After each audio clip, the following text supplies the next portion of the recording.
for being a bit late with this. I've never had a simple relationship with technology. So anyway, in fact, none of us do. None of us do. This is where the rub comes in, so to speak. What kind of ethics can we expect from a situation where we are pretty strongly transparent? The reason I'm asking the question is, ethics did absolutely change during the Renaissance. And whether we are or not in a Renaissance, which some people say we are, some people say we're not, we are certainly in an incredible change. The ground is absolutely changing. And when the ground changes, so does the figure. And when the ground changes and the figure changes, the relationship between the figures has to change. Ethics is of a very key. Now, this doesn't mean I can go on and preach. Obviously not. Ethics is something to discover as we move into this cultural change. The electric age, you've all seen this beautiful image. The marriage of electricity with language on the wires of the telegraph, that's when it starts. Language gets married to electricity, then multiplies its functions.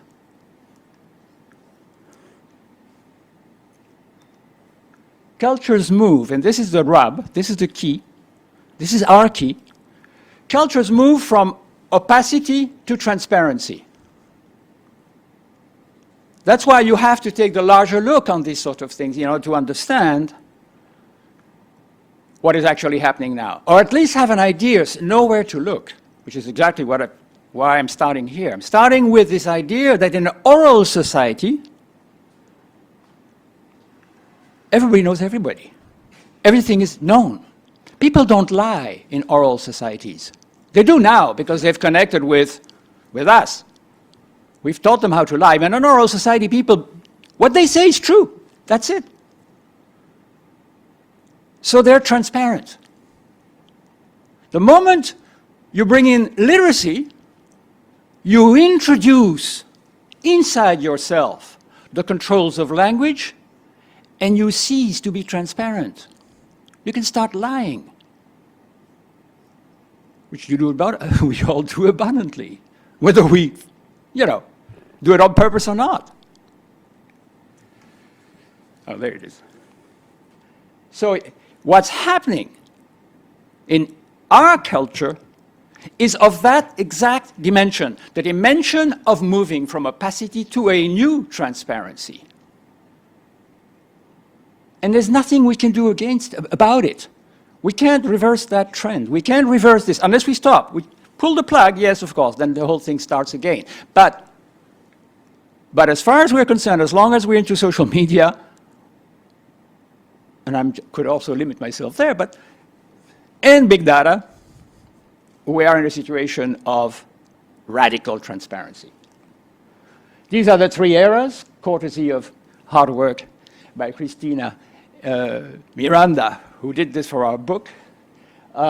You see, there's a kind of a rate of acceleration in transformation where the bicycle means technology, obviously, and then eventually the electric age brings everybody into extensions, and eventually in the stillness that we all have once we have access to everything.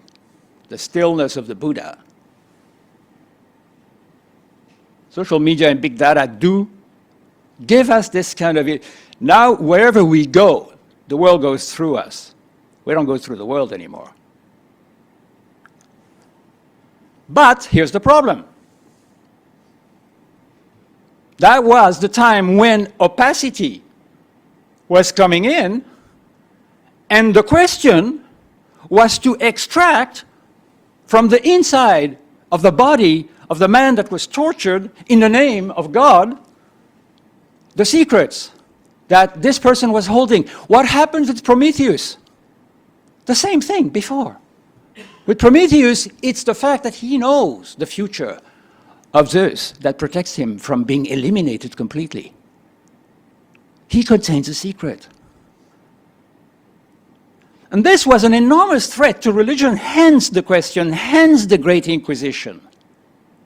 It was a threat to religion to actually have people developing private mind, hence criticism. Imagine that in the medieval schools, the kids who had a book, while the teacher was speaking, could actually determine that the teacher didn't know the first thing about his topic. The book had brought in information that was better than the teacher's. As today, our iPads is bringing more information than what you can hear, and that's why people, fiddle with their iPad during conferences, where they're right to. They'll find more stuff in their iPad. But so the big question is really this one: we have known that in the big transition between one culture and another, there has been abuse of power and excess of tyrannical behavior. It's happened.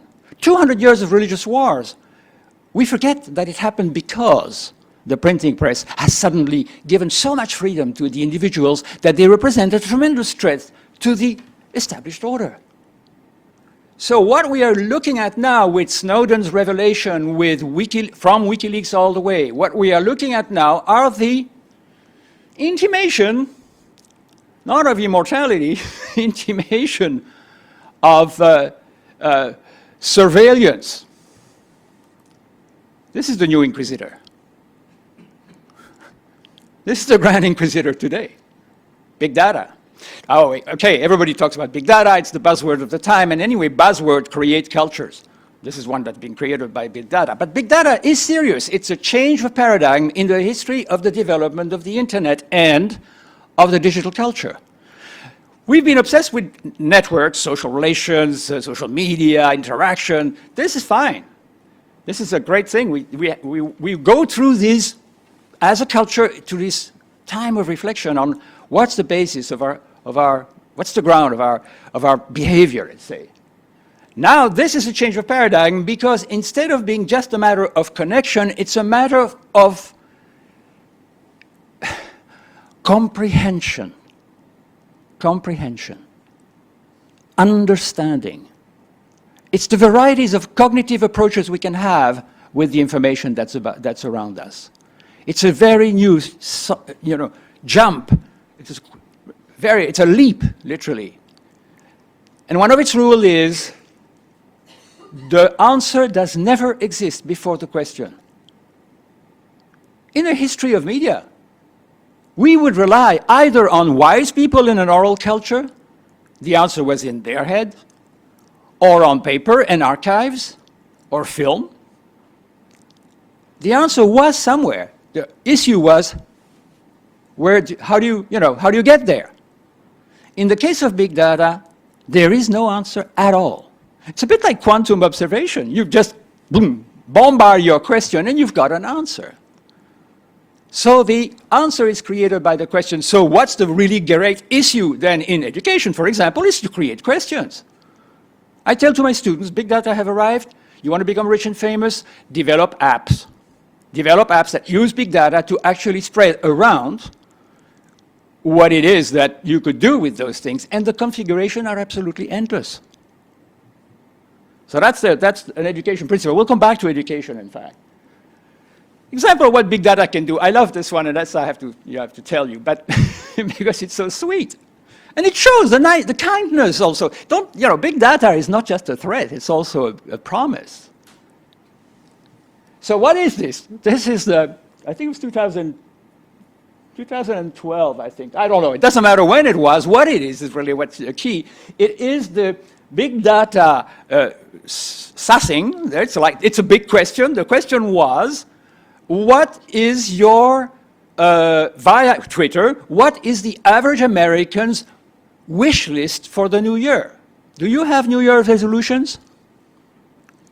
Is this something, Canadians do that, but I mean, I don't know, does Spaniards do that, do Italians do that? Every New Year, oh, I'm going to be really good, or I'm going to become really rich, or I'm going to fall in love, whatever, but you have these resolutions. So the ones in pink are oriented to the other. It's love, I want you, let's go together, we'll marry this year, that's not only that, I mean, also nice feelings towards people. I'll give more. I'll give more to charity or something like that. It's an automatic, you know, redistribution of everybody. Now, the pink is altruist.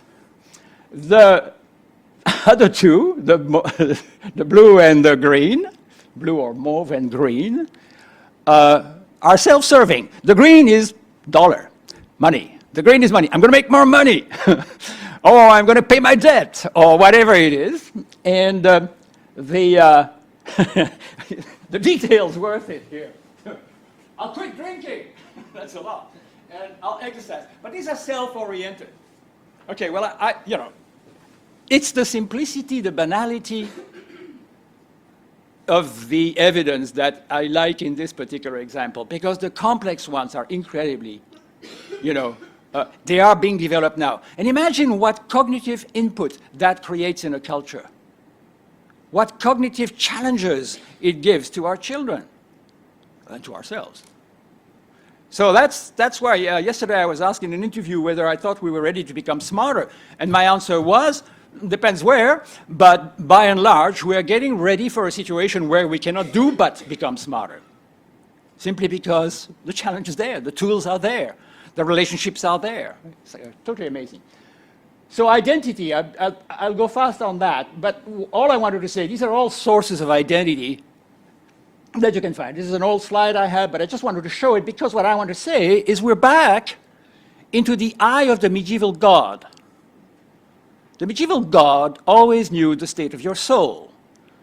If it was, you know, if you hadn't done anything wrong, it was white, obviously. But the moment you started doing something on, little dots of blackness. It's like an idea of cancer before cancer in some fashion. You know, if you were evil, it would just, your soul would just get so heavy at one that you'd have to go to confession. This is not the case anymore, not quite.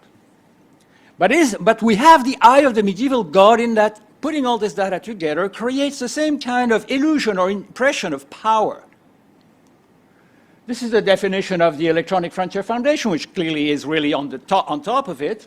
Given the number of variables, so the question is, what information is personally identifiable? Given the number of variables that potentially distinguish us, we're much more different from each other than we expect. And there are more sources of data than we realize that may be used to narrow down exactly who a particular records refer to.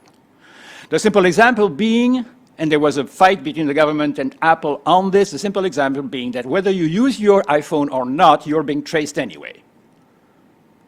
So that's like, if that's happening, then, you know, the near-field communication systems, the camera observation, all of that is simply just gathering data about you, and basta. Where did the data come from? Well, who's tried the Google glasses? You have? I know that somebody else has tried. I did too. I tried the Google glasses. And I was impressed by their flexibility. I have to say there's a beginning resistance against the Google Glass, but it's a typical kind of thing. But by and large, the flexibility, the ease of use, and then the possibilities of Google Glass are absolutely they are phenomenal. I did the tour of Venice, not the whole Venice, a little bit of Venice, with Google Glass on, and every place I went, I had a identification of the place, information that I could get, photograph if I wanted. Simple stuff. You can do that with your iPhone. Of course you can. But to have it right there, and have all these functions, and this one. This was not accepted. Google Glass is not going to put this on. It's against the principle of the evasions of privacy. But if they don't do it, you can just do an application and bingo, you've got it. So put GPS, face recognition, big data, and put it all in a blink. The next step is to put it in your brain simply. An intimate relationship between brain and datasphere carries huge consequences on our individual mental freedom, and it can destroy it just as easily as it can augment it. That's the thing, that basically the foundation of being in the Middle Ages were gradually destroyed by the appearance of the alphabet. The foundation of being. The foundation of being was all these cathedrals, all these huge testimony that the most important thing at the time was not the bank, it was the cathedral. Then the bank replaced the cathedral. This is not a, an anti-capitalist or a political statement. It's an observation that in terms of how social priorities were organized, whether they were organized around the cathedral or around the bank was very different.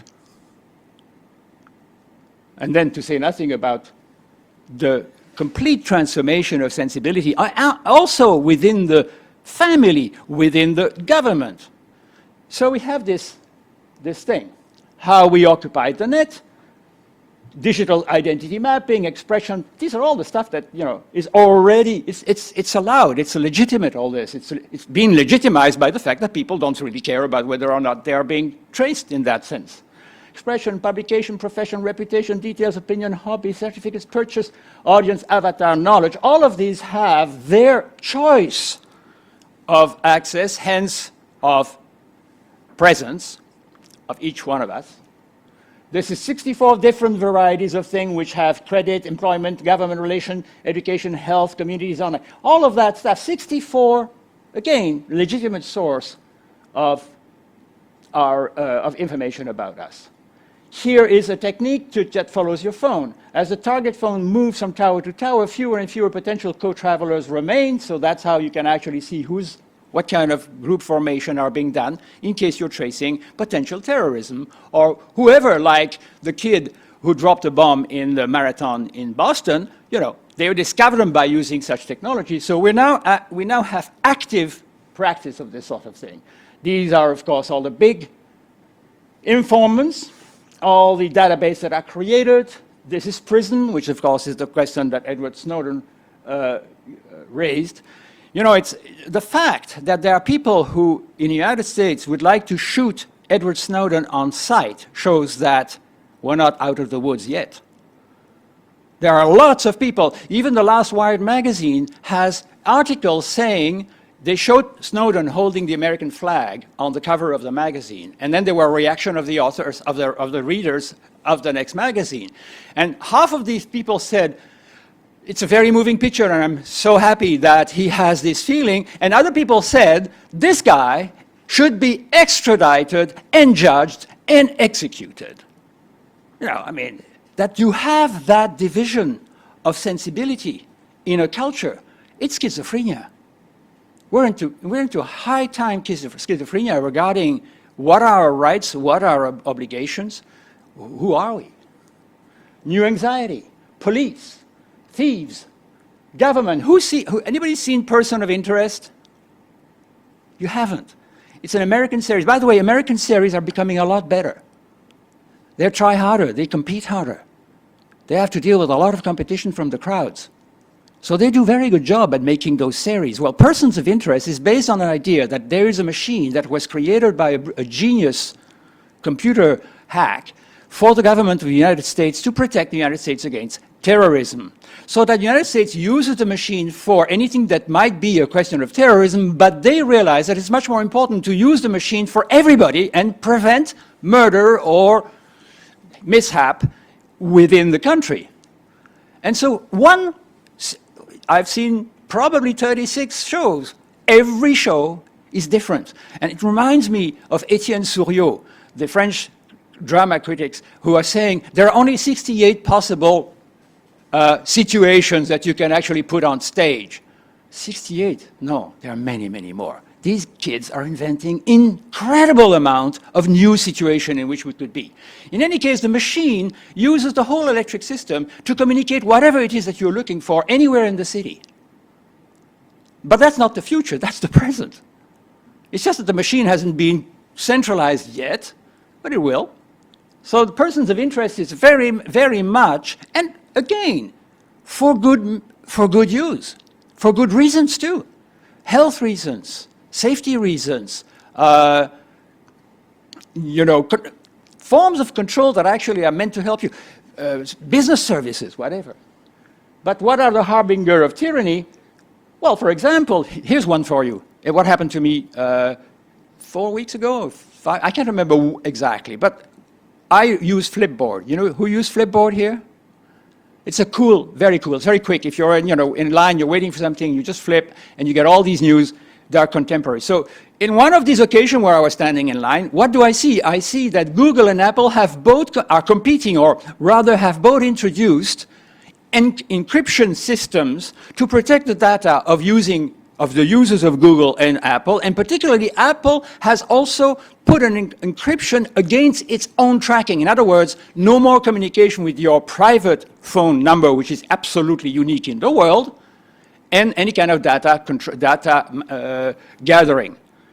All right, so it was a day I was giving a talk about not this topic, but it was something to do with the issue of privacy, and I said, isn't that fascinating? So it was the day after.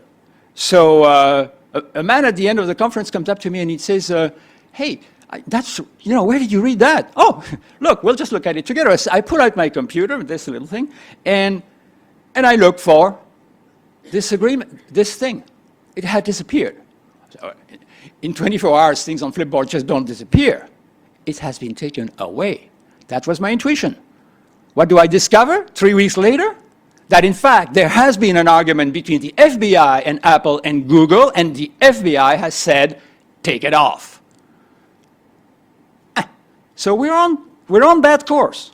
We're on that course. The problem is, the maintenance of an asymmetrical one-way surveillance carrying benefit could also tempt power to yield complete control. The problem says, that's not, that was by Daniel Kaplan from Fing. The problem is not that data is being collected, but in that their exploitation creates a condition of powerlessness and vulnerability. People have neither knowledge nor participation in processes that concern them. Such a treatment affects relationships between them and the institution of a modern state. Not only is it frustrating for people as it generates a sentiment of impotence, it affects the whole social structure by affecting the relationship that people entertain with their institution. Transparency of the digital person, reputation capital. You've heard this? You've heard about this notion, reputation capital? The most extraordinary thing is that it's becoming more significant than financial capital or social capital, because more and more people are checking you out before they get to agree or do anything with you. That's for the individual, but it also goes obviously for our enterprise, for a service, and for your government. As a matter of fact, hey, as professors, my students would evaluate the value of my courses. Why wouldn't we do that with our governors? Then that's another very weird thing. The return of the shame culture. All right, back to the larger view. What's the responsibility in the oral culture of the individual? It's to the tribe. It's to the clan. It's to the family. It's to the father. It's to the chief. It's to the sorcerer, the witch doctor. It's out from me there. What happens in a literate culture when we suddenly, because we have taken control of reading and writing, we have put everything inside? Suddenly there is a shift from shame to guilt. Your responsibility is not to the other anymore, it is to yourself. You make your bed, you sleep in it, you write your destiny. Writing is writing one's destiny. Whether you're writing an essay or poem or a note, your destiny weighs on how you formulate, how you narrate yourself. So you develop guilt. If you've done something wrong, it hurts. You don't have to say it to anybody, but it just hurts. You have a feeling inside that's terribly uncomfortable. In an oral culture, that's not the case. If somebody has done something wrong, and everybody knows it, you feel terrible. If nobody knows it, you haven't done it. Simple as that. Didn't happen. You don't feel guilt. You feel shame. This is very different. Feeling guilt means having an uncomfortable experience within oneself.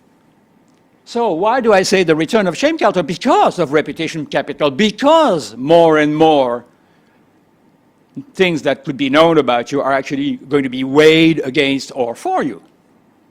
And our kids are just throwing their all behind putting together a wonderful profile on Facebook or whatever social media they are using, for good reason. The externalization of the inside of people. There was an internalization of the outside of people during the literate culture. Now it's the externalization of the inside of people outside on some kind of augmented environment, augmented reality, augmented consciousness, augmented mind. We throw ourselves into an augmented environment. Reversal of public and private. We discovered the public and the private as the result of Greek law in the Republic of Plato, but not just Plato. The idea that there would be a common order, a common space, people would share it as individuals. That was public and private. Now the public and private are reversed. What is private has become public. And to a certain extent, what is public is also becoming accessible, but not totally accessible to the user. This I don't have time to really show it. In fact, I don't know whether it's, no, I'm not connected to that. But all I want to say about this is a wonderful, Janet Burns is her name. She's a wonderful installation artist, and she has made the best expression of what I'm talking about in art, which is she established her computer. It was sometime in February, so it's not, no, it's, I forgot what time, it's mostly sunny anyway. And she's sitting outside, she has a cover, she has a heater, and she has her computer, and it's connected by Wi-Fi, and I guess it works on some, yeah, there's some electrical access. And she is doing her Facebook,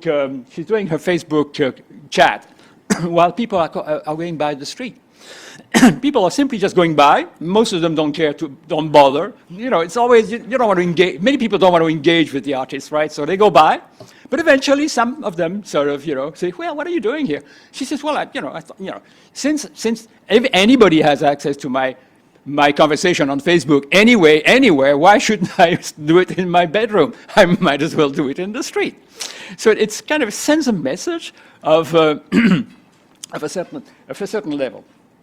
So, this is a very, Siva Vaidyanathan has actually come up with a very interesting new word called the nonopticon. I'm getting the arguments for you here. The nonopticon is the difference between the panopticon. Of course, when you talk about privacy and invasion of, everybody sort of immediately thinks about the panopticon and Jeremy Bentham, and then its interpretation by Michel Foucault. And the panopticon is another buzzword that creates a culture.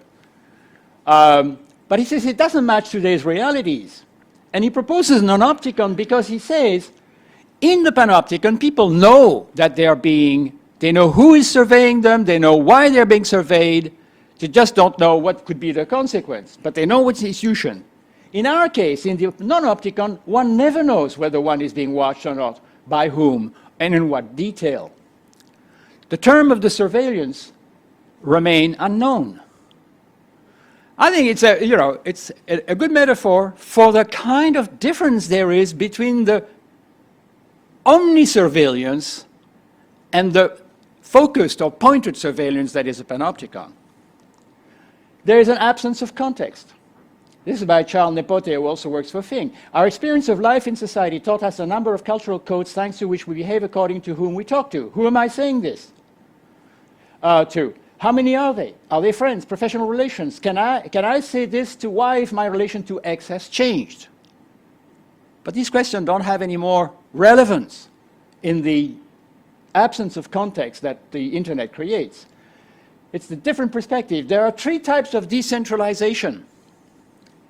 Spatial, the place where the information is has little or no impact upon its accessibility, except in China. Because in China, you can't do anything. You can't go on YouTube, you can't find, But by and large, in general culture, the place has no bearing on accessibility. Social, banalization of diffusion of information beyond the legitimate circles of circulation. In other words, in your legitimate circles, you can give a fair bit of information, but it transpires beyond it for some different kind of viral strategies. And so you have absolutely they are decentralized in terms of how a social coherence would actually give limitation to the circulation of private information. And then temporal, the persistence of information in time makes it go beyond the circles in which it was held to be legitimate. It's the old story of being, it's impossible once, say you have a compromising photography where you have your pants down, well, you can actually remove it from your sites and you can remove it from anywhere you find it, but you cannot stop its viral proliferation online. So there is no possibility of control at that level. Decentralized. What are the paradoxes? Well, they're interesting. This I get from the Fing research. They have done some statistical and very key research on these paradoxes. The first paradox is that kids actually do care. Lots of people say that they don't care about their private life, but no. The real examination shows that they do care about their private life. They care about having access, and they care about having, but they don't use whatever they can to really protect their private life. They're well aware of the risk involved. They still post without concern information about themselves, including what would be considered sensitive. Control. So private life, control, responsibility, and awareness. Young folks do ask to have control over their data, but they bother little or not to update their protection tools of anonymization and encryption. You can find this on a website, Privacy Enhancing Technologies. Responsibility. They consider that the responsibility to protect their personal data should be shared between the state, businesses, and themselves, but they trust neither to do so properly. So there is this kind of standoff between the citizen and the system. The state seems too distant, business too not trustworthy, and as far as they're concerned, they claim that they don't have time or competence, so they don't trust themselves. And awareness. Legal dispositions for the protection of personal data are neither well known nor well liked and have less influence on their behavior than their own daily experience. If they get into trouble because of something they have done, well, they learn something from that, but they don't think the legal provisions are going to do anything for them. And I think all these paradoxes are things that we all share. I'm almost certain all of us have something of one of these paradoxes, and probably all four. I certainly do. The way I feel about, I don't really worry too much. I'm already very hard at writing my CV. You can imagine how much I would care about this. It's a very serious problem for me to write my CV. I have been interested in the control issue because I've been one of the first people here, and we developed this with Christina and with Matteo, work on what would it be to have a very evident button on your browser that would always allow you to say, don't trace this, or drop it, and have a legal protection for people who would overcome this. I did want that because what I want is have easy access. I just don't want to go, as you have to, in Google, under several layers of the actual site in order to find where it is that you can say, please do not profile me. I don't want questions, answers that are responding to my profile. I want anybody's answer. You can, but it's hidden. I don't want that. I don't have time. I can hardly handle my own computer, so you can imagine. Anyway, what are the alternatives? So here are the three possible things that are being proposed and sustained by different people. Total transparency, total anonymity, total control. Well, the first thing you discover is total. You can remove total. You just can't do any of the total. You cannot do the total for technical, but more than anything else, for social reasons, for social use, for social value, in fact. You cannot destroy the value that comes with these media in order to have total anonymity. No more cookies. Every time you want to take a plane, you're going to have to go back to every, process of identifying you and doing all these very boring things. So people won't do it. Total transparency. It means to accept a total transparency outside the home in exchange for the same pledge on the part of the neighbors, colleagues, businesses that employ us or sell us things, and of institutions that serve or govern us. Surveillance cameras everywhere, including in the video surveillance centers. So you got to have surveillance of the surveyors. On the headgear of suburban youth while they are submitted to identity control. Reciprocal transparency would put an end to the imbalance now existing because of one-way surveillance. That's what's claimed. The limits. David Brin, who is one, I don't think any relation to Sergey Brin, but David Brin says, because everybody will be in a position to require the accountability of the other, people will leave each other alone. Well, I must say that when I started on this, that's the way I felt. I thought, okay, if we have that level of transparency, we are going to have social change. I talk about the return of aristocracy. Paying one's taxes now becomes an honor instead of being not paying. Presently not paying your taxes is the honor, but the future paying your taxes is like, a sign of honor. There is a new meritocracy giving, reputation capital again. Transparency may resolve some of present problems, but it creates others. New kinds of manipulation, criminality, identity theft, new inequalities, and the risk of homogenization of society, each trying to conform to the expectation of the others. And I think the better question is that Tal Zarski's, you can find online as well, can everything be transparent? Probably not. Household, private correspondence, client-lawyer relationship, fabrication secrets, fragile population, all these would have to remain opaque. Does everybody have the same capacities, economic and cognitive, social, to keep a watch on the watchers and to react in time to bad behaviors? Another question that he asked. And besides, does everybody share the same opinion about what is harmful and what isn't? And that's true. You talk about privacy in your classroom, and one of the comments will always be, well, I have nothing to hide, so what do I care? You do care because you don't have anything to hide now, but in the future, people may think that what you already have there is something you might as well have hidden. The situation can change. So we have this nowness in the relationship to the media that we say, okay, well, we're fine. Well, no, it might not be fine in the future, so that's the thing. Does mutual access to information suffice to equilibrate power relationships, or does it merely displace the center of power? Now, that's a finer one. That's a finer one. Because, in fact, new types of tribes would actually build around such new conditions. And finally, what kinds of power does a society based on the absolute sharing of information allow to those in a position to manage such information? Their mutuality should be there. This I had, I'm sorry, I can't see the whole thing, but I had to put the whole thing, I translated from Dominique Cardon. Why? Because there's a very new vision of the web here. He says the web is not a unified, transparent, and smooth public space. Thanks to its great flexibility, users have organized very different ways of associating their identity to information.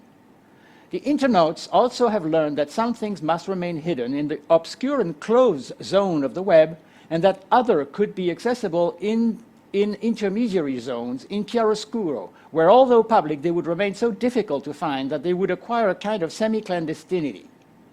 It cannot be emphasized enough that this flexibility of forms and visibility is at the core of the principle of diversity, vitality and creativity of the interplay of conversation that internauts have practiced since the invention of the World Wide Web. That's the vision, that basically full anonymity, full disclosure of everything would actually harm the creativity that is actually now going on very strongly in the internet. And it's a very powerful argument because the internet grows out of that creativity. In that regard, complete transparency of internet, even as it would abolish that chiaroscuro space, bringing them to light, is actually not an advisable strategy. Second one, total anonymacy. Strong proposals have been made, among which the Declaration of Fundamental Digital Rights. It was concocted. I took a lot of this information from a French experience, and Hervé Morin's group says anybody has the right to freely use the network without providing one's identity. The answer to that is clear. Governments won't want it, and I gave you examples of this already. We can rest assured that the Ministries of Justice and Internal Affairs, concerned as they are to be in a position to access technical data of the network operators within the framework of their investigation, will not feel the same way. This is a very interesting proposal. Would it be enough to know everything about you except your name? Well, it's interesting. I mean, basically, that would, of course, still put you at risk, but according to Philip Artfol, internet architect at Sun Microsystems, I know who you are, but I don't know your name. After all, in the physical world, if you take a cappuccino and 2 croissants in the same bar every day, it is likely that the waiter will very soon prepare your order without asking. He will know it's you, but he won't know who you are.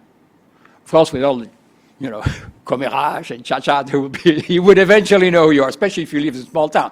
That's all very hypothetical and theoretical. But it is definitely a very interesting idea. Could we do it? It would remove quite a lot of problems. Other strategies. Victor Meyer-Schönberger, who's come to this room, I believe, and talked last year, he has very original idea. The Snapchat model. You know what Snapchat is? Have you used Snapchat? Well, it's just kids who invented that in order to have exchange of images, and you can get it online. It's had a very interesting sort of development story, but we can skip that. You can get it online, and what you do is you basically take a picture of yourself, maybe in the nude, whatever. You send it to somebody.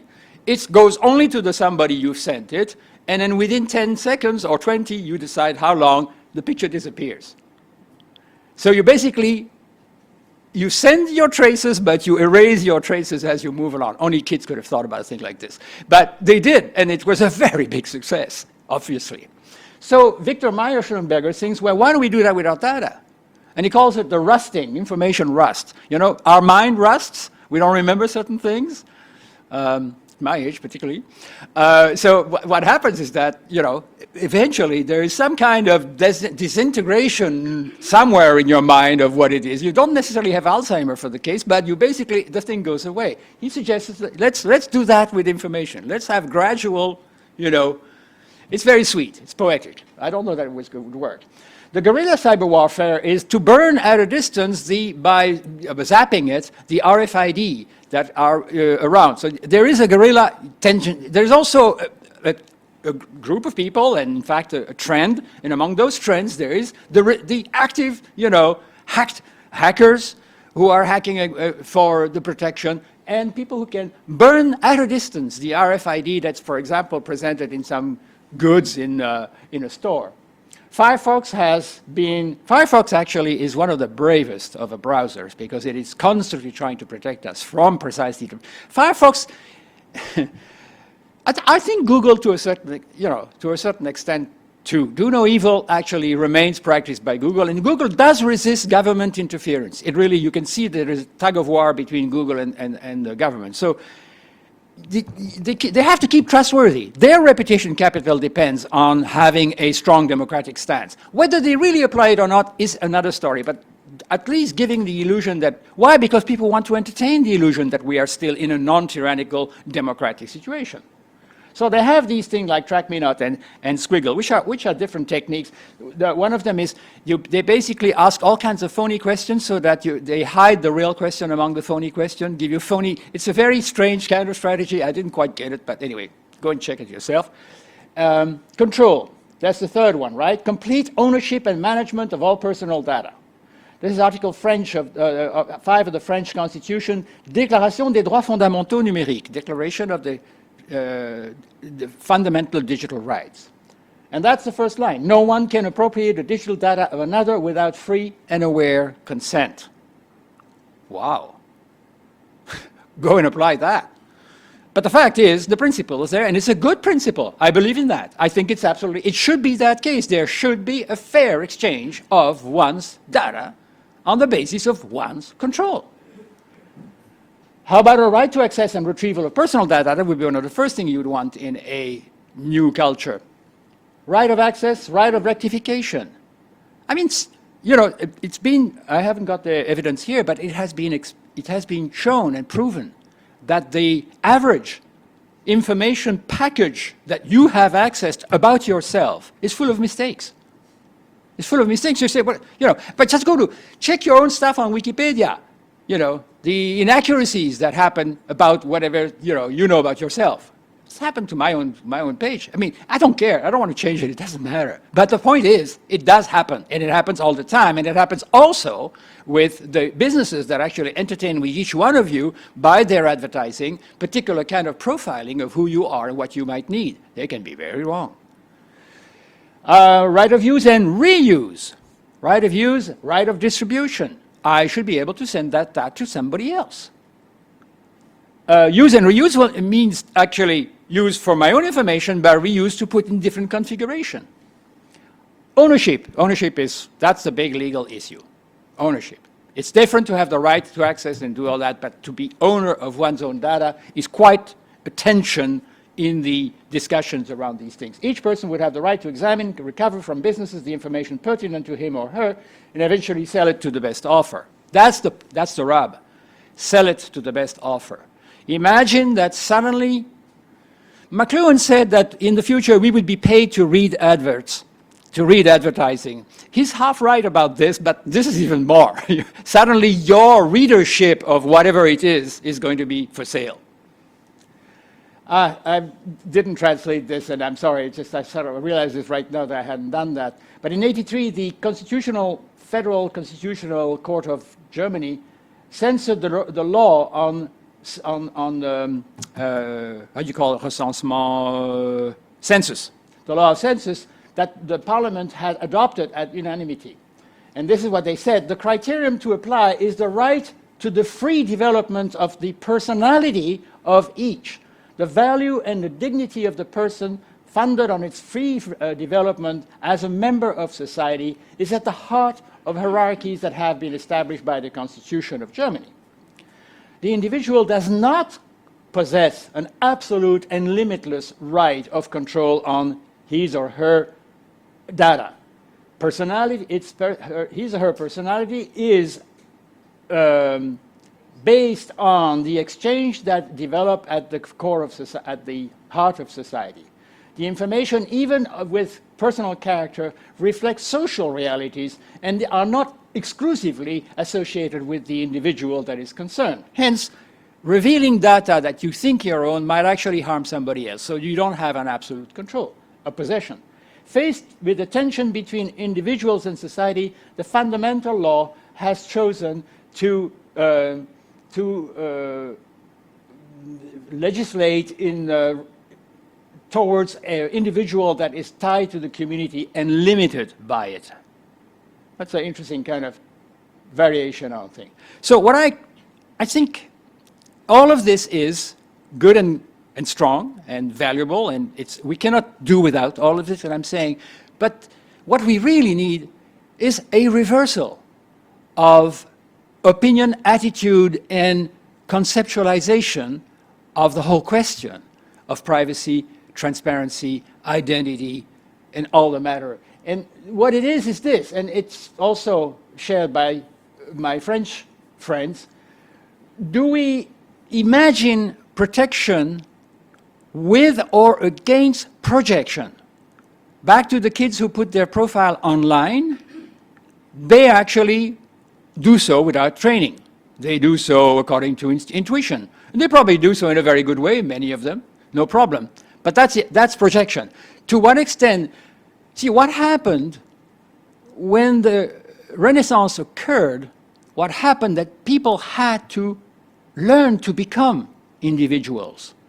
For example, novelists are people who wrote, theater people first, but then novel came after. Novel was a maturing of the alphabetic culture. Novels were teaching people to feel. They were teaching people about love. They were teaching people about ambition. They were teaching people about how to internalize specific emotions that corresponded to the stories that were written for them. That was the purpose of that kind of education. So the question is exactly that, education. We should have digital identity as a competence. The general idea, because I believe that there are more than one digital identities, évidemment. But the point is, the question is, how do we build our digital identities? There is an available tool, which is quite interesting, which is like an expanded CV, which is the e-portfolio, where you have actually also access to data that normally you don't have access to. So it already existed. There are some people who are building these sort of things. vendor relationship management, where, like, you know, with customer relationship management for business, that's something that is being practiced well before social media. But now it's moved into how, with the vendor of a specific company, you can actually negotiate the information that you have. What are the pillars of a new ethic? Protection, empowerment, and education. That's absolutely fundamental. Protection concerns regulation and defining the norms of behavior. That includes the development of tools that ensure a reasonable level of privacy. So what I was saying before, developing a button that, you know, allow you not to do, that would be part of the tools that you would have access to in order to protect yourself. So protection remains relevant. A bit of opacity remains relevant in a culture of transparency. Empowerment is giving the means to people to build and act over time as autonomous subjects, which is exactly what happens when we learn to read and write. Over time, we are developing as subjects. Now, we can perfectly well develop as a digital subject as well. And hence, we do have to have the formation of these digital subjects. Education provides the information environment. That's all the research that's being done here. This is education. And the competencies to understand and use intelligently the tools of socialization and transaction and the social rules that emerge from the new technologies. Manners, fundamental. Manners are actually the smooth interconnection of an ethical behavior. That's my favorite. Education, Jesuit 2.0. Now, why would I think about such thing as Jesuit 2.0? It's not because, you know, our Pope is Jesuit, although I'm very fond of this Pope. I must say, he's the good news in popery. No, it's because the Jesuits were actually, Ignacio de Loyola was the guy who invented education for the West. He really did. He was the first to produce a pedagogy, an educational system that has lasted to this day, and that has, of which the mission was to build strong individuals that would have social and institutional responsibilities.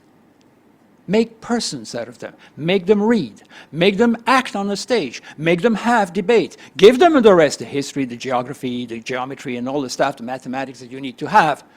You know, the extension of the trivium and then the quadrivium. You remember these were the basis of education. Well, all that was taken in consideration by the order of Ordinis Studiorum. But basically, and this is what you must understand, why Jesuit 2.0? Because the first Jesuits had understood that the basis of education was literacy, reading and writing. They had understood that. They had understood, they may have not theorized, but they had understood that the faculty of reading and internalizing information was going to create identities and individuals. And they were building for that. So we now need a Jesuit 2.0, but it could be any other way of calling it. It could be no Jesuit at all. But I did write to the Pope, and he didn't answer. I'm very unhappy about that. But the fact is, why Jesuit 2.0? Because what we need is exactly the same kind of order of people that recognize the digital as the basis of the new education, the new culture. And so it must change to address the competencies pertinent to the economy of knowledge. It's not merely a matter of technology, but of models of teaching and learning. That, by the way, is improving, but it's improving fragmentarily here and there. I can tell you a few schools in Italy which are doing a wonderful job, but there are only 3 or 4.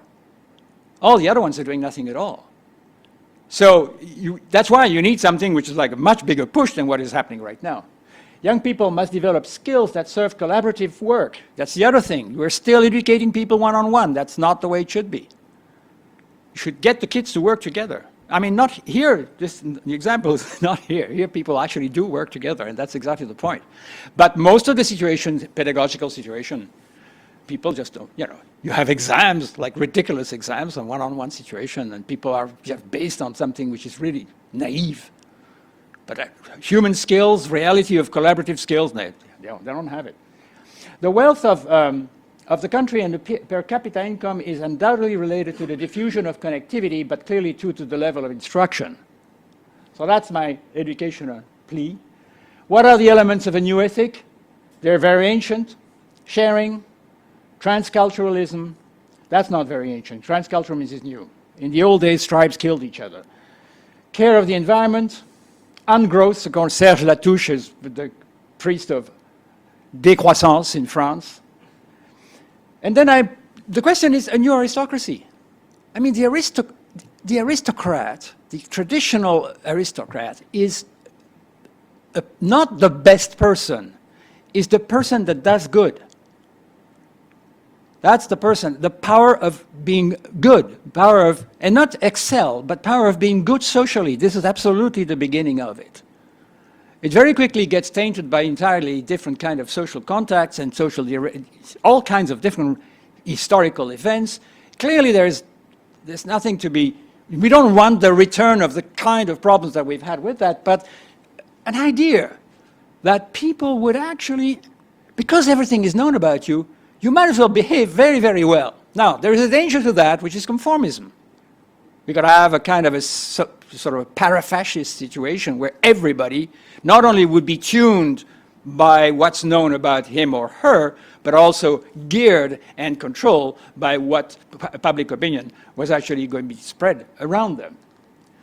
New responsibility, the possibility to respond, which is what we all have now, creates responsibility towards the other in the oral culture, towards oneself in the literate culture. I've explained that. But then now towards the whole world. It's a change of personal scale. Having communication with the whole world, potentially or really, we take on the size of the whole world. And that's the responsibility. See, if you're going to talk about responsibilities, and I think it's a good handle to understand our connections, you know, with various situations. It's a good measure.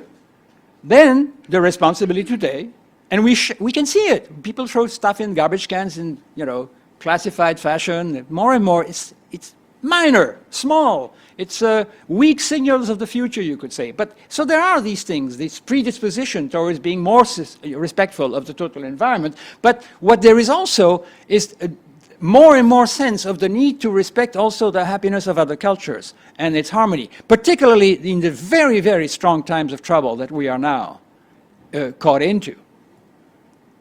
Searching for a new personal equilibrium, constitution and management of the digital personas, new conformism, but not fascist. I don't see it as, it's not fascist, it's not a collective thing, because what protects us from fascism in the internet, even though there could be fascist operation, which is like the surveillance that we are now being exposed to, what does protect us from a really fascist situation is the fact that we are all individually onto it. It's not a single kind, you could say it's not a single kind of embrigadement, no? This sort of thing. Throw away responsibly, pay taxes, resist adulterous temptation. Now this is a very interesting one. If you know everything, it's going to be very difficult to have a love affair. Unless love affairs become accepted, like they have been apparently in some Scandinavian countries. The idea is, you know, sex changes also. It's not just ethics. It's not just, you know, our sensory life, our use of our body, our sense of our body and our relationship with other people changes with our culture. And so you'll find that all kinds of taboos are eventually going to be dropped. It's just that they will become unsustainable in the total information environment that people are in. I just threw this. I don't know if anybody saw this wonderful film called Sex, Lies, and Videotapes. Remember that? That was really cool. You know, I'm always at the search of new humans, new types. I'm jealous of Molière, because Molière created new types in his own time. I'm looking for new types, new kind of people. And I must say, I was fascinated by that film because the kid in it just talks about, you know, himself and his sexual life without pretension, without objection, without second thought. It's opened up, and I thought, now this is new. This is new. This is a kind of thing that will happen sometime in the future. I had that sense in those days that it really was going to happen, and I think this may very well be the case. So, but in terms of governments, what do we want? We want transparency, and the whole idea there is a mutual, not for everything, not for every secret, but much greater openness. In fact, there the Americans are giving us a model. There is a great deal of information that you can have about governing bodies in the United States. There are a lot of stuff here, totally secret, and WikiLeaks told us that for sure. But There is also a great deal. For example, in North America, it is absolutely obligatory for any civil servants to publish their revenue, their tax return. Not only what they are paid, but what they make on the side. So that's transparency of a certain level. You must be able to hold accountable to their jobs the people you have voted in power. That's what transparency would do, and it's a very important. That is a political situation. The open government idea and democracy benefit from digital review. They should look at it. New technologies can and must be used to foster participation and involve citizens in government and institutions dedicated to public service.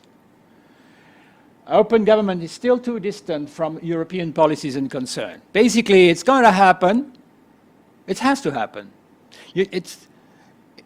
That's why I'm saying, from the beginning I'm saying, we either have that or tyranny. And it's a matter of how soon can we... It's the matter of, and I haven't done this, and maybe you can do it, and maybe this one, something that could be done in this particular context here.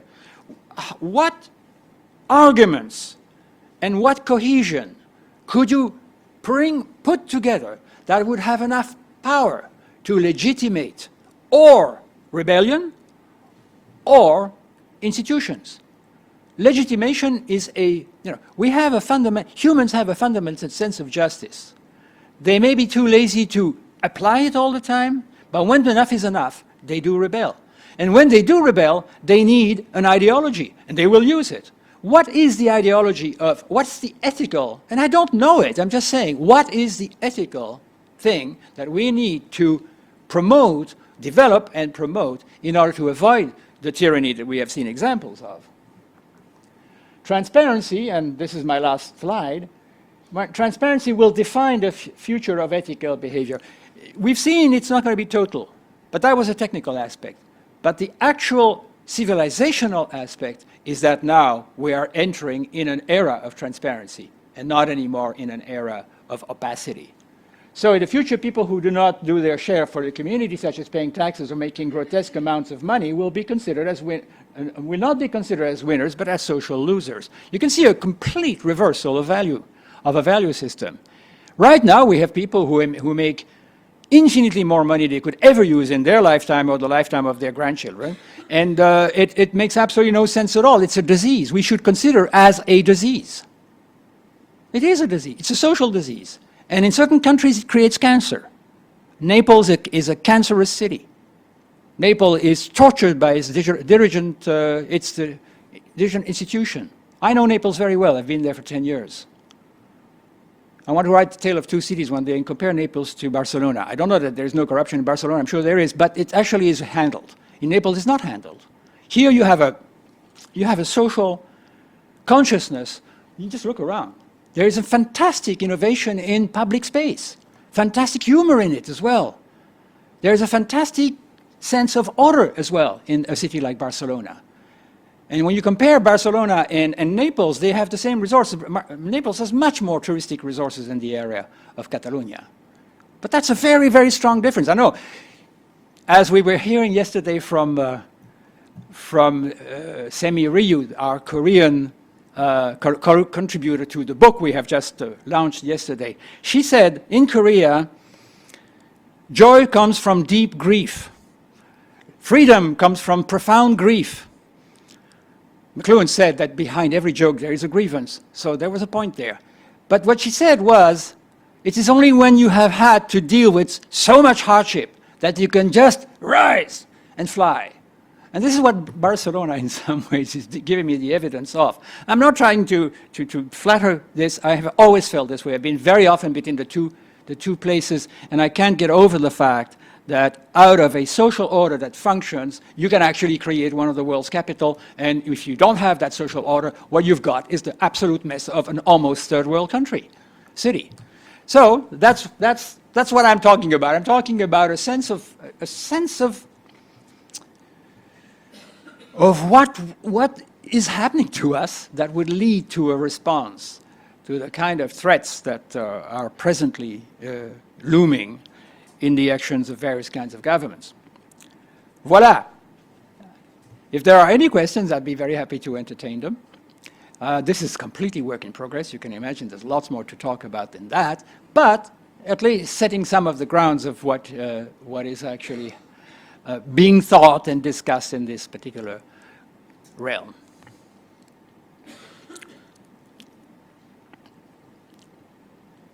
We have time for questions? I don't know. What did I talked a long time. Ooh.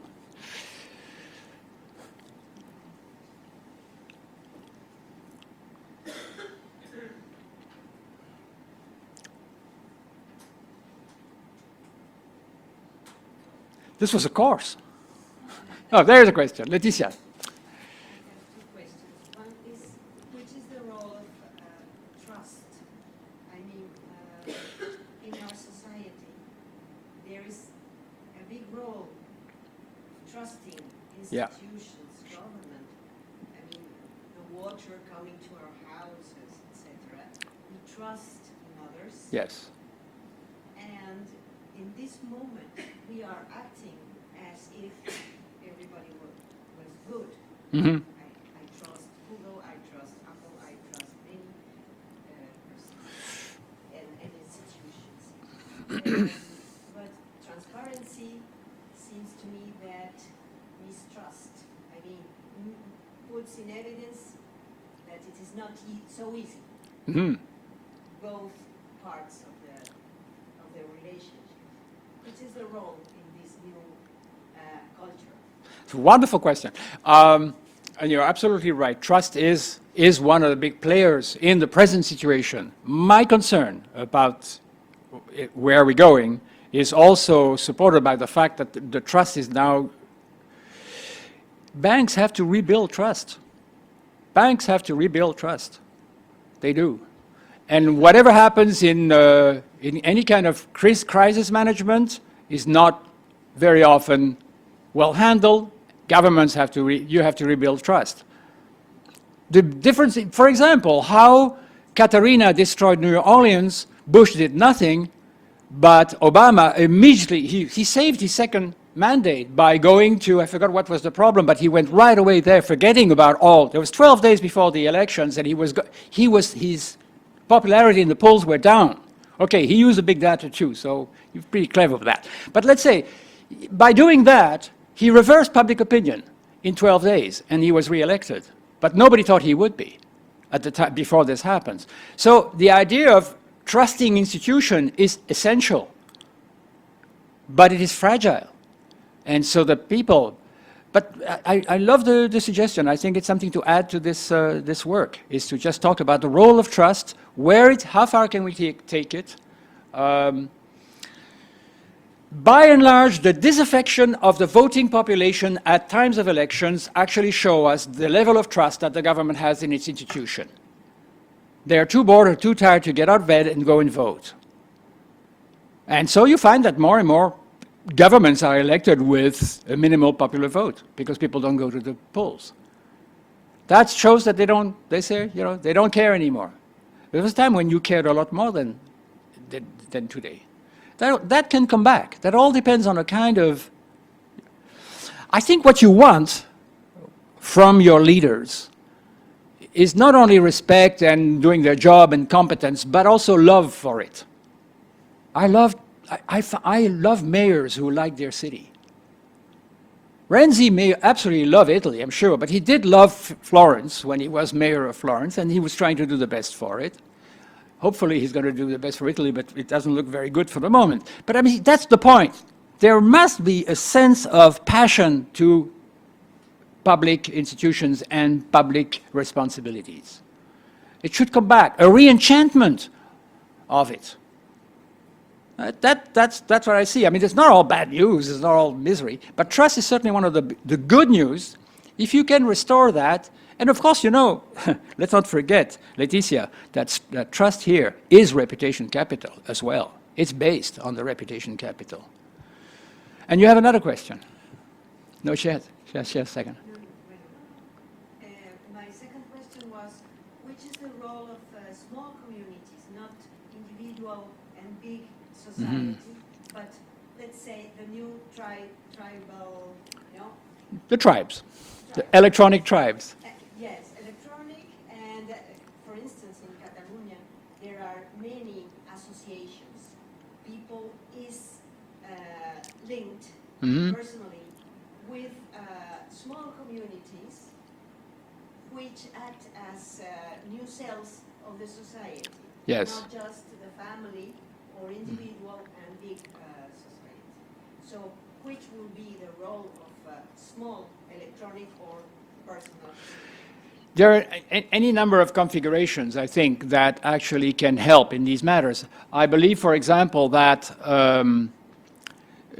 for a small town, for example, having a community or having a series in a certain area of communities of people who act in order to have some services improved and things like that, this is absolutely normal. But it can also happen in interest groups that could be all over the country or even beyond the frontiers. I think it's a very important role.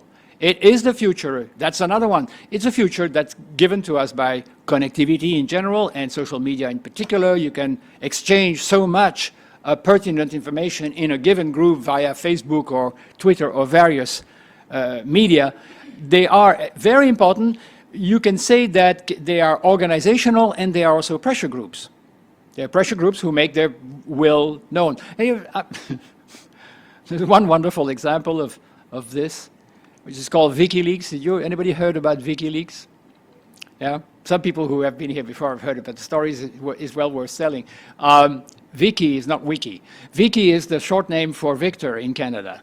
And the Minister of Interior in Canada had proposed that, something that has now become absolutely irresistible, but he proposed, like, I think 4 years ago, 5 years ago, he proposed to enter without that the Royal Canadian Mounted Police, the investigative police, the Guardia di Finanza, Canadian, would actually have a right to penetrate your computer without asking your permission and without having a warrant, which of course is like scandalous, absolutely scandalous. And Canadians who not very often motivated to rebel, were very unpleased. So Anonymous, the Anonymous group, came down the street and started protesting against this sort of thing and said, the RCMP has no business in my computer. Government ignored them completely, thinking that these guys were not, they were voting for them anyway, so they could just ignore that silly bunch of Anonymous, right? Well, they said, fine, if you guys can come into my computer, we can go into yours. So they got a good hacker, and they went into the computer of, who else? Victor Toews, who was the Minister of Interior. And what did they find? They found 3 months of bitter discussions between the lawyer, his ex-wife, and himself. They lifted the whole thing and put it on Facebook, and everybody could read it. Needless to say, nobody talked about that proposal anymore during those sessions of Parliament. Unfortunately, there was PRISM behind that. There was the FBI and the CIA putting together something. There was Bluffdale. Bluffdale was being built at the time that this happened. Bluffdale, of course, is the control center of all information about everybody in the world. Actually, it's a very vulnerable thing because you think, if an enemy was clever enough, they'd just go and bomb that and they would win the war. Because that's where it's all. They've sort of concentrated it, and servers are important. If you destroy the server, you do destroy a lot of the information circulation. It may be still fragmentary there and there, but if you kill the core, you kill the core, and that's the way it is. So, yeah, that's the story of Victor Toews, WikiLeaks. That was your question. Was it? This answers it? If you put together what you're talking about, with what can be done with the augmented reality, with superhumans. I've been working the last 15 years investing in internet companies, so I know this is happening and I know this is exponential. So my perception is that the human being is going to be stressed as has never been in the past. Our evolution, seen from a Darwin point of view, is going to be really stressed. My concern is the following. We are advancing a lot in terms of doing many things, but we're not really putting too much attention about what is really the human being. What is the person? What is a human being? I'm not talking about here ideologies or beliefs or croyance, but we are not really investing in understanding what is a person. And I think this is a concern because the person is going to be very stressed. And I'm not sure by having more possibilities of doing things, we are discovering better what is a person but in the relationship with the person. You're right. But the problem is the human being changes all the time. The problem is we have to address what's humans were invented in the Renaissance. Humans as a concept, human as an individual, Da Vinci's icon. This idea of the human actually comes in. We can actually date it. And now people are talking about the post-human or the transhuman. So the wildest dreams, you're thinking about satisfactions. You're thinking about human is like, how do you satisfy the essence of being human? I went to a conference on the nature, what the human nature it was. And it's difficult to define the human nature because it actually comes in at a specific time and then eventually challenged by completely new relationship and new situation, has to redefine himself or herself as post-human or as transhuman. Your question fundamentally would be, can we maintain the inheritance of literacy that we call human, that we have explored with human satisfactions, human needs, human political stances? Can we maintain that in the transformations that we are going through? And your question goes directly to the things that have been discussed here, because that's precisely what it is. To what extent that which we consider as our personality is really our own? To what extent, already we had doubts about the total autonomy of individuals, starting with Freud, to the extent that, we had relationship with our parents that created conditions and our environment that actually pushed us into a certain kind of configuration that we then called human because we could recognize and unify it around a single body. But the predictions of transhumanism and posthumanism are actually even putting that in doubt. And artists are exploring this too. You can always trust artists to go and ask the questions. I'm thinking about Stellark. Stellark, talking about the body and saying that it's obsolete. There are some pretty. I think about what is it? I forgot his name now. There are three or four artists that come to mind, but they don't come to my mind right this moment, who are doing just exactly that. What are the limits of being human in the present situation where we are extended by technology and augmented in every possible way? The paradox of augmented reality and augmented mind is that it's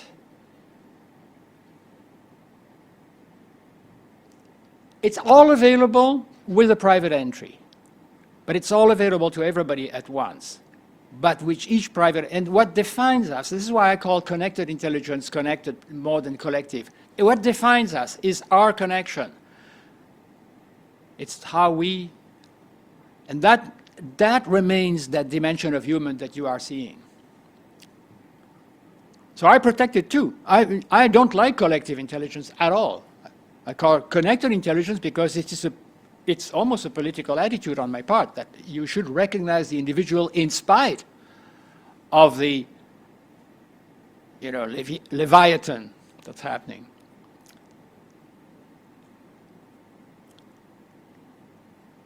Good.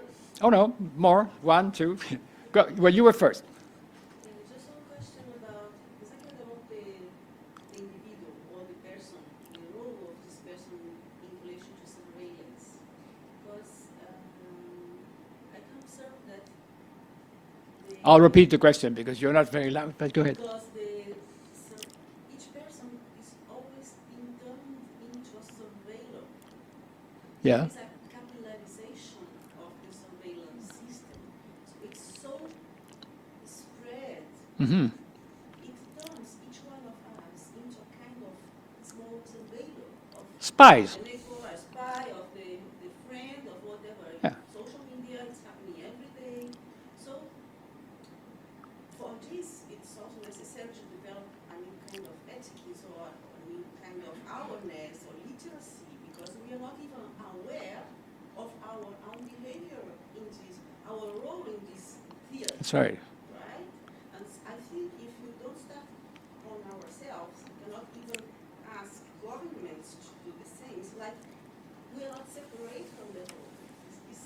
If you are doing the same, how can you say something Mm-hmm. So there is a kind of inauthenticity. If authenticity is linked with transparency, but in a good way, we should also be self-critical in our role in Sure. Decentralization. Do you agree? No, I do, and I think that the situation you're describing was actually predicted by McLuhan. In the future, he said, half the world would be busy spying and reporting on the other half. Well, so each one of us, in fact, can actually do this kind of spying, but that's precisely the ground from which I spring to describe transparency, because, as you have seen, I have not been limiting my comments to governments, but also people among themselves. And in fact, that's why I talk about aristocracy, or I talk about, since we are going to observe each other in any kind of circumstance where we are in transaction with them, we are clearly going to be in a position to find out about them. And so that is a push. We're not quite experiencing this now, but we are experiencing the beginnings of that. We're experiencing the beginning of... I don't want to start being suspicious about my friends and neighbors. Of course I don't. I'd rather not. It would be terrible. But there is a sense that, yes, eventually, given time, you'll know more about me than my CV. I think today Occident is occupied by Occident, and there is no space. So young people, they don't care to transparency or integration, but they want to go out and a new space. A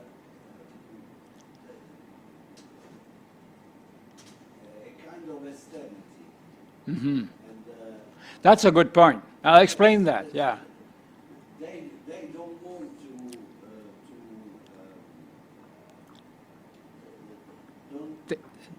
They don't hold on to privacy. interessati all'Occidente, allo spazio occidentale, ma stanno andando in una direzione minimale. Sì. Di cui parlava Giordano Bruno, gli ambiti minimali, no? Mm-hmm. Uscire fuori dalla miniaturizzazione del computer e andare in quello chiaroscuro che porta a una esternità. Ed è una condizione che è completamente non monitorizzata e non pensata, è assolutamente nuova.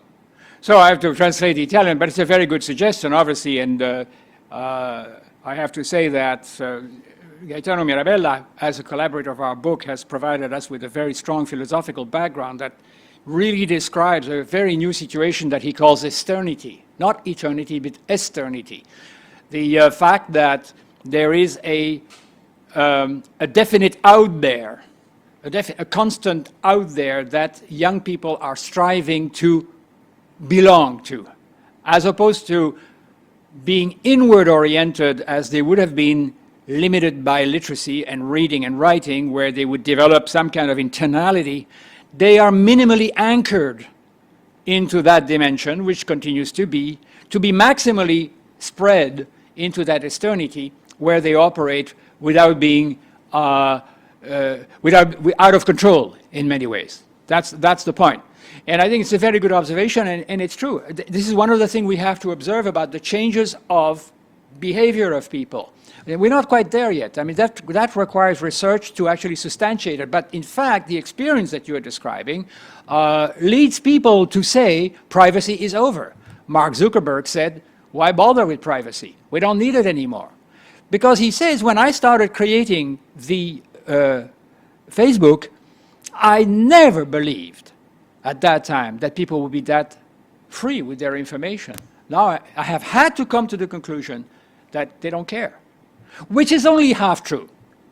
Fundamentally, if you do research on it, you'll find that actually people do care, but they, just like I said, the paradox is, yes, they do care, they want the tools and everything, but they don't apply them. So fundamentally, what is the conclusion? They don't care. So privacy is over, right? So you can swing in all the arguments, pro and con, this sort of thing. But fundamentally, we're going towards the eternity. It's absolutely true. Much faster than to the singularity. Parla di un nuovo sciamanesimo. Sì, Nei libri di Castaneda, Carlos Castaneda, sì, sì. si parla dell'occupazione spagnola del Messico e si parla della situazione degli indios di aquí, che sono andati fuori quando hanno visto che era tutto occupato ed era impossibile reagire, hanno reagito andando fuori in una dimensione sciamanica, in una dimensione esoterica. Ah, that's interesting. Hanno formato Non lo sapevo una questo. questa He's coming to... potrebbe essere quello che sta succedendo oggi. So I'll translate and then we'll get to Quilic. But it's a very interesting idea that I didn't... I mean, I've read Castaneda, and I'm sure many of you have. I was fascinated by his very strong poetic imagination and the coherence of the world that he was describing as a trained anthropologist. I found it very exciting. But what I didn't know, or must have not read, was that according to this discovery that Gaetano is telling us, it is because of the Spanish occupation of the Indians of Mexico that these people chose to escape into an entirely different realm where to occupy their energies and their lifetime. And so that the whole world of the Nadal and the Tonal, all of that is actually their virtual reality. It's their world in which they could actually, and it has the same kind of coherence that virtual reality has. It's very minimal coherence in virtual reality. It was much stronger in the stuff described by Castaneda. But, you know, the pros and I recently went into reading everything I could about Castaneda precisely to find out whether the verdict today was that he was right or that he was wrong. Because if he's right, it's extremely interesting what he's proposing in terms of perception, especially for people who have an artistic sensibility. It's absolutely fundamental. But if he's wrong, then who cares? It's a beautiful kind of story. Joyce Carol Oates, for example, the great American writer, says it's beautiful literature, but it's just literature. Other people, anthropologists, very serious, says it's not only literature, it's also very good anthropology. But the jury is still out. We still don't know exactly. The verdict hasn't been proven. Let's leave it at that. But you're right. There is a very strong parallel between escape into the digital augmented environment and, well, you know, just spending, 5 hours a day in front of this little zapper that you've got in your hands. That's the explanation. Kelly.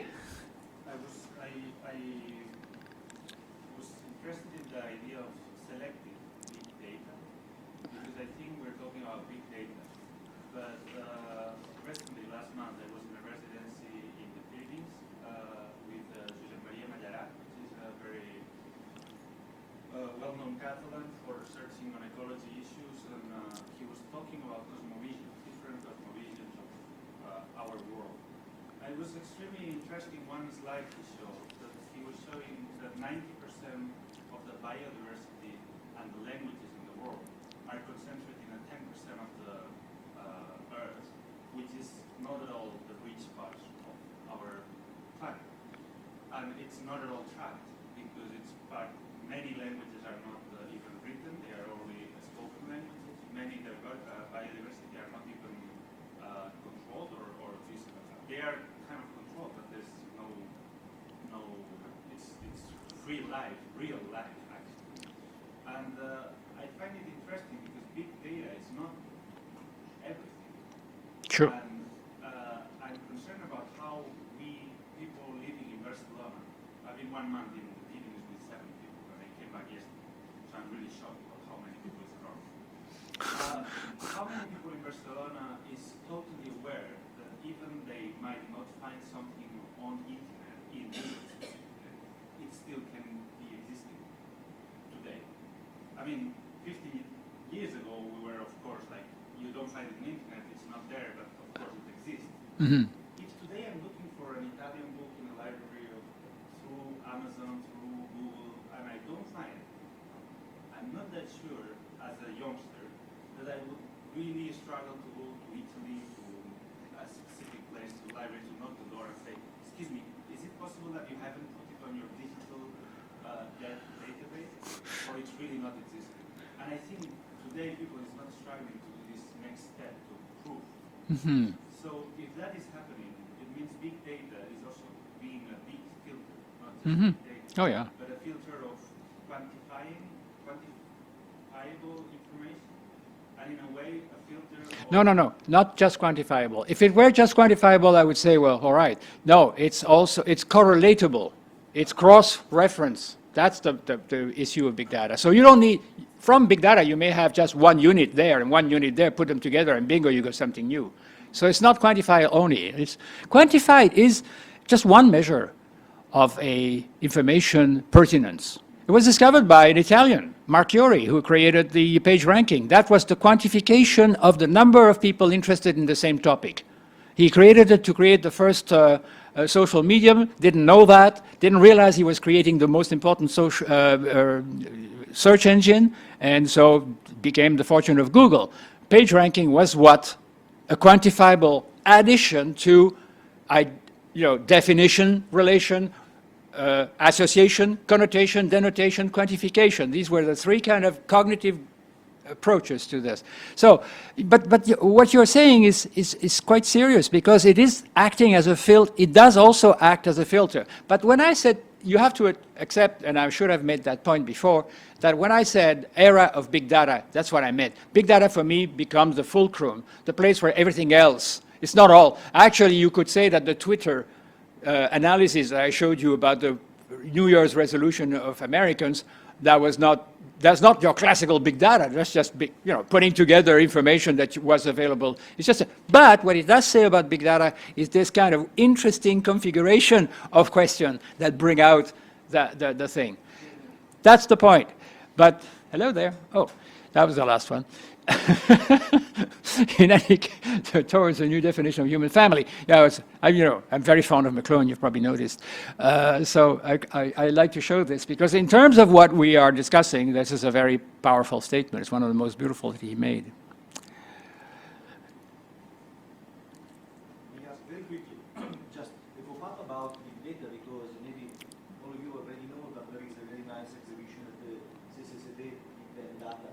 It could be also interesting about what you were saying there. We are not aware about many aspects, and also about language is very interesting. Big data already working on this.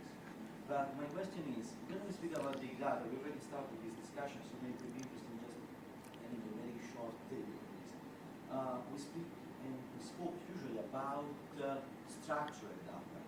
We spoke about already patterned and recognized data, because we are moving now in big data after a period that I think reminded is related to folksonomies, to ontologies that were created by people, to the famous so-called bottom-up approach of data.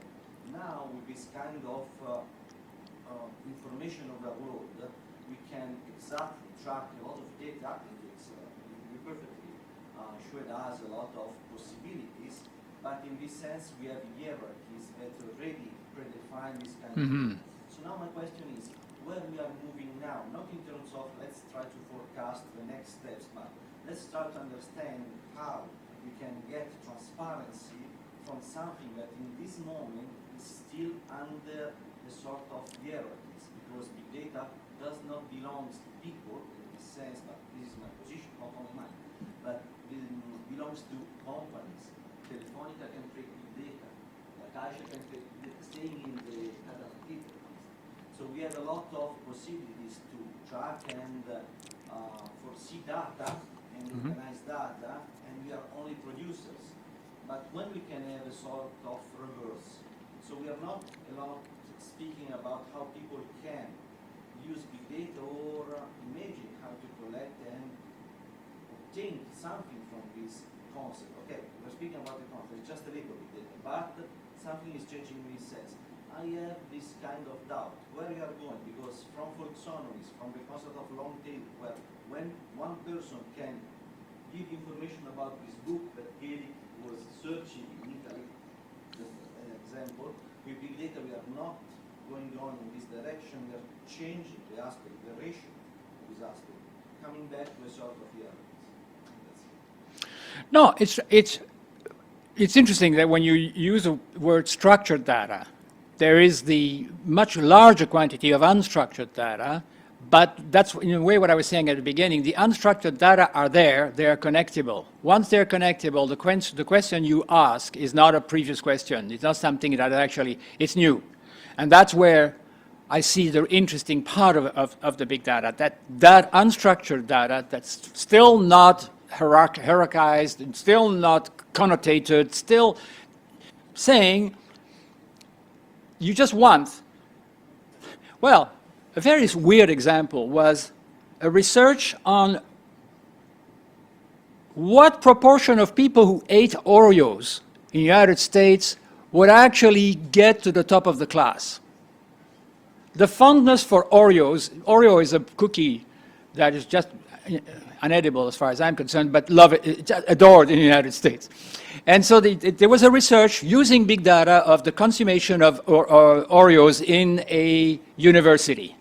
And what was the relationship between the consumption of Oreos and the level of achievement that each student had in the university. Now, why on earth would you, A, ask that question, and why on earth would it give you anything that looked like an answer? But it did. It is surrealist, absolutely. There was a connection between the consumption of Oreos and the excellence in working. So you can imagine Oreo company was delighted to find this out. So look, it makes you intelligent, you know, whatever. But we don't know. That's unstructured completely. Nobody has ever made a hierarchy of the relationship between Oreos and the, you know, excellence in education. But this is we're back to, I mean, I don't know, it's give me data and give me the power to design, and I will give any speech you want. You know, because we're now working in a research project in PIPES, which is we're trying to make an interface manifesto talking about how data visualization can be very scientific and how interfaces can really interface in our way to understand and react and interact with data. And of course, it's amazing how you can really, for me, it's more something of it's design and speech. Yes. So you can give me, I mean, it's so common in publicity, in newspapers, in media, they change the thing. And when they say that we analyze 10,000 people information, it sounds like, wow, that must be totally true. Mm-hmm. There's a relation between 10,000 people eating Oreos and having good manners. Excuse me, I'm not going to be so stupid to believe that by eating an Oreo I will get better. Well, I wasn't selling you Oreos, I must say. I was giving you an example because that was research. No, I know, but Yeah. it's very interesting because exactly that, in a way, proves how important is the observer. Mhm. In quantum physics, you're really affecting the results by being there. Voila. How do you put the question? What's your philosophical approach? And that all affects. And when I was talking about biodiversity and this kind of 10-90%, it's kind of, we will be right if we analyze reality in our, like we're discussing about, it's interesting that we're in this conference, we're talking about things that are very related to American way of, we're talking about privacy, we're talking about internet rights and all that, which is perfect. But at the end, we kind of fall into this dream of accepting many things. I don't know, I'm being lost a little bit now by talking, but it's just like how connected are people really to the... The funny thing is that what you said, the quantum, I don't know whether you were there but I made that point before. At the beginning I said, big data, the difference between big data and the past history of storage of information is the fact that there is nothing, except the data, there's nothing stored. Even if you talk about structured, okay, structured is a kind of a backbone for a specific orientation of questions and building a knowledge base. But the unstructured stuff is like quantum. That's what I was saying. It doesn't exist until you've asked a question. The answer does not exist in any form until you've asked a question, which is the same thing as the relationship between the observer creating the quantum effect in some ways. And I think this is a very powerful aspect of the big data. But that's also what I was saying. It's a cognitive revolution because it obliges us exactly what you said before, design. You have to design. And the design has now unlimited possibilities. So we are certainly on agreement, but I would like to know more about your job. What you're doing now, it sounds like very exciting stuff. Very. I think you've had it. Anyway, thank you very much for your questions. It's been a very nice and exciting moment for myself. For me, giving a public talk about these things is part of my work in progress, and I get enriched by it. I hope you've been yourself, and thank you very much for being there.